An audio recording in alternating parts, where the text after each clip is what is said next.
টাকায় চিতই পিঠা আর হচ্ছে 40 টাকায় ভেলপুরি। সো হাই এভরিওয়ান, খাবার দাবারের কথা একটু পরেই না বলি, আগে আমার কাজের কথাটাও একটু বলে নেই। গিয়েছিলাম কালকে নিউ মার্কেটের উদ্দেশ্যে। সকালে আমার ছেলেটা আমার চশমাটা ভেঙে দিয়েছে। যেহেতু আমার মাইগ্রেনের ব্যথা উঠলে আর কিছুই ভালো লাগে না, সারাদিনে চোখে দিতে পারি না চশমাটাতে, প্রচণ্ড রকমের মাথা ব্যথা ধরছিল। তো ইলহামের বাবাও তো বাসায় নেই, সে 3-4 দিন যাবৎ ঢাকায় আছে জরুরি কাজের জন্য, রাজশাহীতে ফিরতে পারছে না, মানে চাপাইতে ফিরতে পারছে না। তো যাই হোক, তারপরে বিকেলের দিকে ভাইগনাকে নিয়ে চলে গেছিলাম।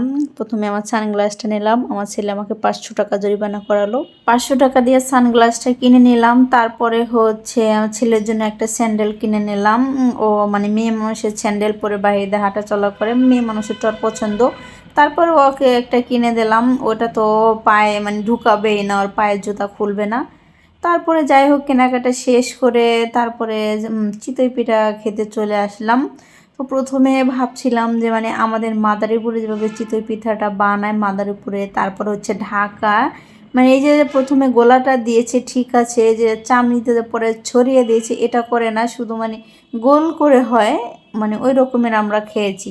আর এটা যে বলে চিতাই, এটা আমাদের ওখানে আমরা বলি এটা হলো ধাপড়া, দাপড়া বলি, যে চাল বেটে কিংবা আটা গুলিয়ে খাই এরকম। তো যাই হোক, প্রথমে তো ভাবছিলাম ওইগুলায়, তারপরে দেখি যে এগুলা খেতে দিচ্ছে। আর ওই এই ছোটো ছোটো ভর্তা দেখতে পাচ্ছেন, ভর্তার দাম নিয়েছে 5 টাকা আর পিঠার দাম নিয়েছে 10 টাকা। 3টা পিঠা অর্ডার দিয়েছিলাম, যেহেতু আমরা 3 জন, ইলামের জন্য ভর্তা নেইনি। তা আমার ছেলেটা কিন্তু ভালোই খাইতেছিল মার্শাল্লাহ। তো পানি টানি খাওয়া শেষ করে তারপর আমরা চলে গেলাম এই মামাটার ভেলপুরি খেতে। মানে এত মজা, আমি ফার্স্ট টাইম খেলাম। এটা হচ্ছে নিউ মার্কেটে শিল্পকলা মার্কেটের সামনের দিকটাতে, মামা সবসময় এখানটাতেই বসে। তো এইখান থেকে এক প্লেট খেয়ে নিলাম, 40 টাকা নিয়েছিল। মানে মনে চাইছিল আমি আরেক প্লেট খাই, কিন্তু মানে আমার হাতে সময় ছিল না, একটু বাজার করা লাগবে, জীবনের প্রথম যখন বাজার করব বলে কথা। ইলামের বাবা থাকলে আর আমার এই কষ্টটা করা লাগতো না। যেহেতু 3-4 দিন হয়ে গেছে তাই বাজারও ফুরিয়ে গিয়েছিল। তো বাজার টাজার শেষে রিক্সা নিয়ে তারপরে হচ্ছে আমরা এখন বাসায় চলে যাব।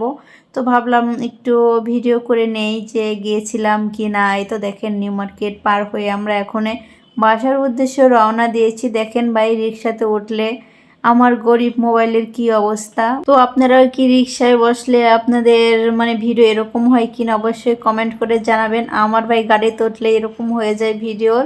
তো যাই হোক, আমাদের চাঁপাইনবাবগঞ্জে কিন্তু 2 দিন যাবৎ কোনো সূর্যর দেখা মিলেনি, প্রচণ্ড ঠান্ডা পড়েছে। তখন কিন্তু বেশি রাত হয় নাই, মাগরিবের আধা ঘন্টা মনে হয় পর, তারপরে মনে হচ্ছে অনেক রাত হয়ে গেছে।